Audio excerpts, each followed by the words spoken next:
ആ എന്താടി? ആ ഞാൻ വക്കീലിൻ്റെ അടുത്ത് പോയിട്ടേ വീട്ടിലേക്ക് വരുള്ളൂ. ആ ആ ആ ആ ആ ആ അവരോട് പണി തീർത്തിട്ടേ എന്നിട്ട് അവരോട് തേച്ചോളാൻ പറഞ്ഞു. ആ ഇന്നലത്തെ പോലെ ഒരു ഞാനില്ലാന്ന് കരുതി നീ ഒന്ന് ശ്രദ്ധിച്ചേക്കണേ. അതൊക്കെ ഞാൻ മേടിച്ചു വെച്ചിട്ടുണ്ട്, കൊണ്ടുവന്നോളാം.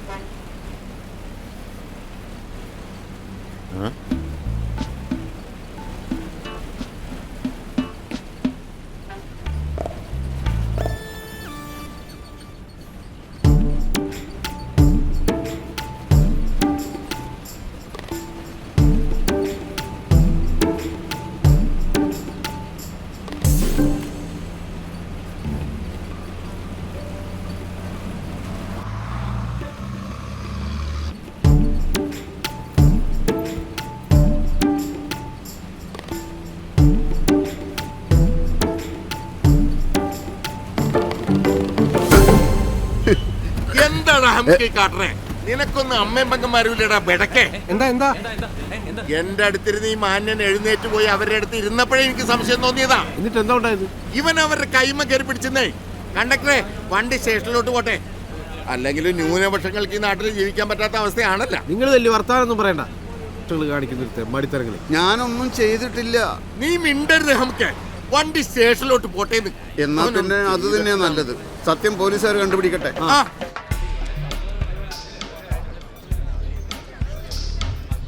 ദയവ് ചെയ്ത് ഞാൻ പറയുന്നതൊന്ന് കേൾക്കൂ. ഞാൻ കാലത്ത് 8 മണിക്ക് മുട്ടറ ബസ് സ്റ്റോപ്പിൽ ബസ് കാത്തു നിൽക്കുകയായിരുന്നു.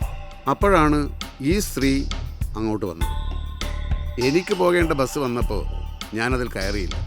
കുറച്ച് കഴിഞ്ഞപ്പോൾ വന്ന ബസ്സിൽ ഇവർ കയറി, ഞാൻ പുറകെ കയറി. അപ്പോൾ താൻ വെൽ പ്ലാൻഡ് ആയിരുന്നു അല്ലേ? പറയാം. ഞാനും ഈ പുള്ളിയും ഒരു സീറ്റിലിരിക്കുകയായിരുന്നു.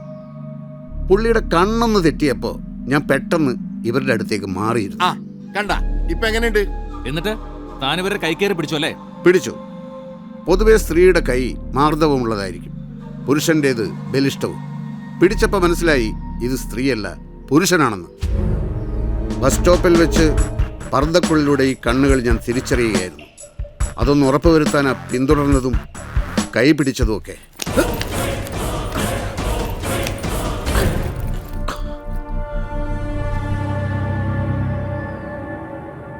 പത്മിനി വധക്കേസിലെ പ്രതി, തീരെ ദയയില്ലാത്ത ദയാനന്ദൻ, കോടതിയിലേക്ക് കൊണ്ടുപോകുന്ന വഴി പോലീസിനെ വെട്ടിച്ച് കടന്നു കളഞ്ഞവൻ.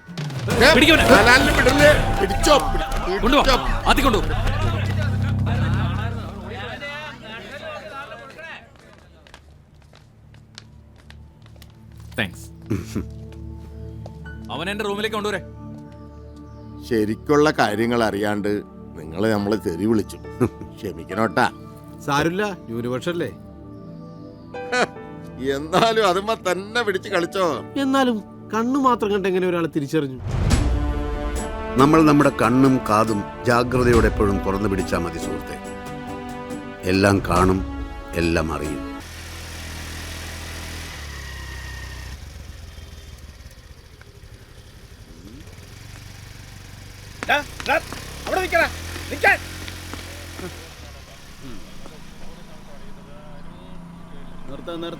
നിർത്ത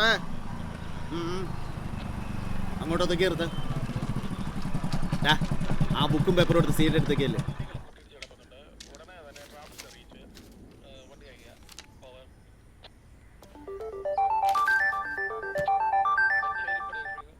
ഹലോ സത്യനാഥ, ഇത് ഫൈൻ അടിച്ചു കൊടുക്കും. ശരി സാർ. അയ്യോ മനസ്സിലായി സാർ. എടോ, നമ്മുടെ ചെക്കന്റെ വണ്ടി ഏതോ ഒരു കാർന്നോരുടെ മേത്തൊന്ന് ചെറുതായിട്ട് ഒരത്തി ഹോസ്പിറ്റലിൽ എത്തിച്ച് വേണ്ടതൊക്കെ ചെയ്തിട്ടുണ്ട്.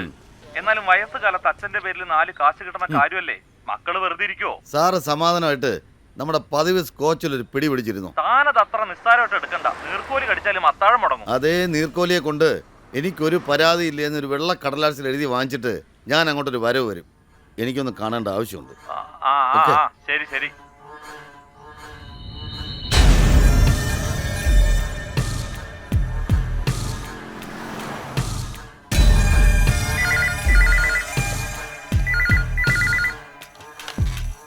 ഹലോ, ശരി സാർ. Okay sir. ഓക്കെ.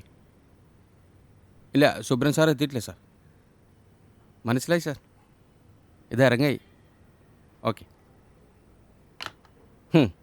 ഇടി കൊണ്ട കാരണവരുടെ വെടി തീർന്നിട്ടുണ്ടാവും. ഇതൊക്കെ നമുക്ക് അറിഞ്ഞൂടെ? ഗോപിയെ, ജാലി വന്നിട്ടുണ്ട്. ചിക്കിലി കാണിച്ച് വളഞ്ഞു പിടിച്ചാ ചത്തവനെ എഴുന്നേപ്പിച്ച് നിർത്തി തരാമെന്ന് കയറി അങ്ങേക്കും. തിന്നോട്ടെ, വയറ് നിറച്ച് തിന്നോട്ടെ. എന്നാ ആ ഇല വടിച്ച് കുറച്ച് ഈ ചെറിയിലോട്ടൊന്ന് തേച്ച് തരാ. അത് ചെയ്യില്ല. വാ പോവാം. ആ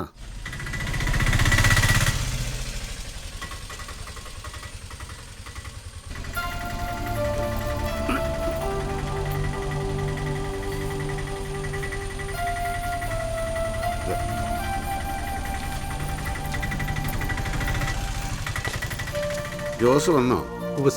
ഗോപിതം കലമേളയ്ക്ക് പേര് കൊടുക്കുന്നൊന്നുമില്ലേ? ഞാനില്ല സാർ. ആ? എന്തിനാ സാർ ഇത്ര പെട്ടെന്ന് ഡിസ്ചാർജ് ആയി വന്നത്? കയ്യിൽ നല്ല വേനുണ്ടായിരിക്കും അല്ലേ? സാർ ഇന്ന് റെസ്റ്റ് ചെയ്യൂ. പുറത്തേക്ക് പോവാണോ? ഞങ്ങളിതാ ഇപ്പം എത്തും സാർ. എങ്ങോട്ട് പോവുക? അതൊരു കാർന്നോരൊരു വണ്ടി അടിച്ചു. ഹോസ്പിറ്റൽ വരെ ഒന്ന് പോണം സാർ. സത്യം സാറ് വിളിച്ച് പറഞ്ഞതായിരിക്കും അല്ലേ? അതെ സാർ.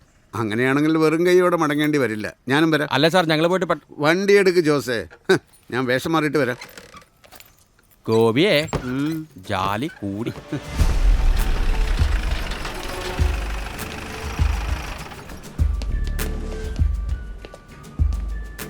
ഒമ്പത് അവിടെ സാർ.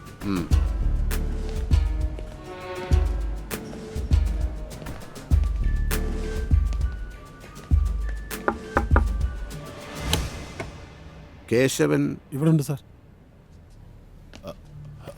കിടന്നോളൂ കിടന്നോളൂ കിടന്നോളൂ. എങ്ങനെയാണ് റോഡൊക്കെ ക്രോസ് ചെയ്യുമ്പോൾ ശ്രദ്ധിക്കണ്ടേ? എന്തോ ഇപ്പോഴത്തെ ഒരു ട്രാഫിക്. വയസ്സെത്രേ? 65. ആഹാ, ഈ പ്രായത്തിലുള്ള ഇങ്ങനെ ഒറ്റയ്ക്ക് വിട്ട നിങ്ങളെ വേണം കുറ്റം പറയാൻ. കണ്ണും കണ്ടൂടാ, ഒരു ശ്രദ്ധയില്ല. ഇപ്പൊ ഇടിച്ച വണ്ടി ഏതാണെന്നോ നമ്പർ എന്താണെന്നോ ഒന്നും അറിഞ്ഞൂടാ. ആഹാ, നാടകം എഴുതാൻ വന്നതല്ലേ? എൻ്റെ കണ്ണിന് ഒരു കുഴപ്പമില്ല. ആ മാധവനെ എനിക്കറിയാം. എന്നെ ഇടിച്ച മാധവന്റെ വണ്ടിയും അറിയാം. വണ്ടി ഓടിച്ചിരുന്ന അയാളുടെ ചെക്കനെ ഞാൻ ശരിക്കും കണ്ടതാ. സാർ, അല്ല, നിങ്ങൾ പോലീസുകാരെന്തെങ്കിലും എഴുതി പിടിപ്പിക്കാനാ വന്നതെങ്കിൽ എനിക്കൊന്നും പറയാനില്ല. ഞാനോ എൻ്റെ മോനോ എത്ര ഒച്ച വച്ചാലും മാധവനോട് ജയിക്കാൻ കഴിയില്ല എന്ന് എനിക്കറിയാം. പക്ഷേ എന്നെ കൊണ്ടാവുന്നത് അത് ഞാൻ ചെയ്യും. കേശവ കേസിന്റെ ഒക്കെ പുറകെ അയാൾ പോയപ്പോ പറയട്ടെന്ന്. ഇടിപ്പിച്ചത് തന്നെയാ സാറേ, എനിക്ക് ഉറപ്പുണ്ട്. നീ ഇങ്ങോട്ട് വന്ന്. എന്താ പേര്? സജീവൻ. ആ, സജീവ. കേസിന് പോയുള്ള കുഴപ്പം ഞാൻ പറഞ്ഞു തരണ്ടല്ലോ. അല്ല സാറേ, ഇപ്പോഴത്തെ ആവേശത്തിന് അച്ഛൻ പറയണത് കേട്ട് ഈ കേസിന് പോയാൽ തന്നെ ചുരുങ്ങിയതൊരു 5-6 കൊല്ലം പിടിക്കും. കിട്ടാൻ പോകുന്നത് നക്കാപ്പിച്ച്. വക്കീൽ ഫീസ് കൊടുക്കാൻ പിന്നെ നിങ്ങൾ കയ്യിൽ നിന്ന് എടുത്തിട്ടുണ്ടവർ. അത് കൂടുതലൊരു ചുക്ക് സംഭവിക്കാൻ പോകില്ല. ബുദ്ധി ഉണ്ടെങ്കിൽ ഒരു കാര്യം ചെയ്യും, നമുക്ക് ഇതങ്ങോട്ട് കോംപ്രമൈസ് ആക്കാം. സാമാന്യം നല്ലൊരു തുക ഞാൻ വാങ്ങിച്ചു തരികയും ചെയ്യാം. എന്നാലും സാർ, ഹേ, ഇതൊക്കെ ചെറിയ കേസല്ലേ. നീ വാ, കാര്യങ്ങളൊക്കെ ഞാൻ പറഞ്ഞുതരാം. വണ്ടിയുടെ നമ്പർ KL56 45 45. വണ്ടിയുടെ പേരൊന്നും എനിക്കറിയില്ല. നല്ല പച്ച നിറത്തിലുള്ള വണ്ടിയാണ് സാറേ. ആ ജോസേ, മാധവന്റെ ഫാക്ടറിയിലെ പഴയ ഒരു പണിക്കാരനായിരുന്നു ഈ കേശവൻ. ഫാക്ടറി വിൽക്കേണ്ടി വന്നപ്പോൾ തൊഴിലാളികൾക്ക് ന്യായമായും കൊടുക്കേണ്ടിയിരുന്ന പിരിച്ചുവിടൽ ആനുകൂല്യം മാധവൻ കൊടുക്കാതിരുന്നപ്പോൾ കേശവൻ അതിനെ ശക്തമായി എതിർത്തു. സമുദായത്തിന്റെ കൂട്ടുപിടിച്ച് കാശ് കേശവൻ മേടിച്ചെടുത്തു. അങ്ങനെ ഒരു ഊഷ്മളമായ സ്നേഹബന്ധം ഇയാൾക്കുണ്ട് മാധവനുമായിട്ട്. നമ്മൾ ഇതൊക്കെ അന്വേഷിക്കണോ?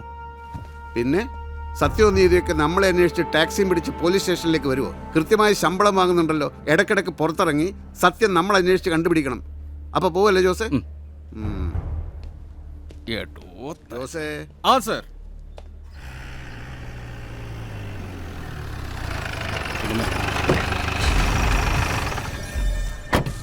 പിടി. വരണണ്ടേ, വെറുതെ എന്നെ കൂടി കൊലക്കി കൊടുത്തില്ലേ? ഞാൻ എത്ര തവണ പറഞ്ഞതാ, വെറുതെ അല്ല മണൽ മാഫിയക്കാർ കൈ ഇങ്ങനെയാക്കിയത്. ഞാനിത് ആരോടെ പറയണത്? ഈ സ്വഭാവമൊക്കെ മാറണമെങ്കിൽ അങ്ങ് തെക്കോട്ട് എടുക്കേണ്ടി വരും.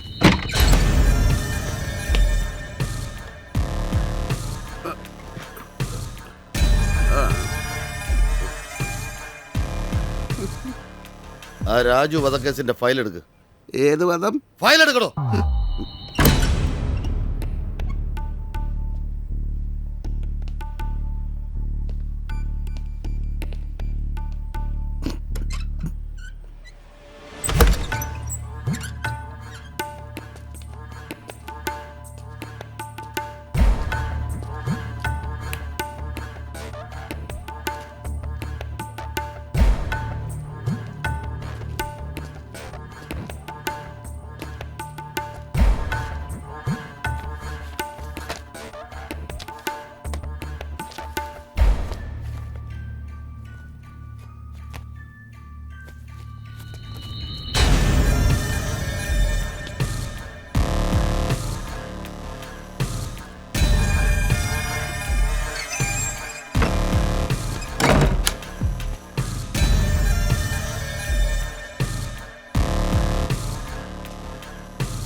ഇതാ ഫയല്.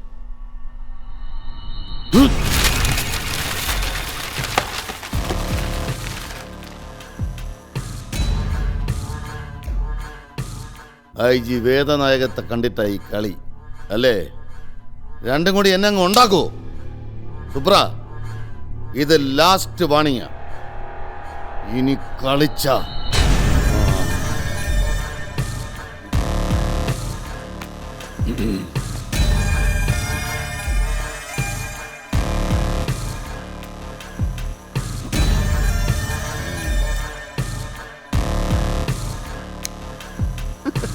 ഞാനിടയ്ക്ക് ആലോചിക്കാറുണ്ട് സാറിൻ്റെ കഷ്ടപ്പാടിനെ പറ്റി. കാശ് തന്ന് സാറിനെ ചീത്തയാക്കുന്നവൻ്റെയൊക്കെ വീട്ടിൽ മീൻ വാങ്ങിച്ചു കൊടുത്തും സ്കോച്ചിൽ ഐസിട്ട് കൊടുത്തും കുട്ടികളെ കളിപ്പിച്ചും കുളിപ്പിച്ചും സാറിനാരാ സത്യനാഥൻ പേരിട്ടത്?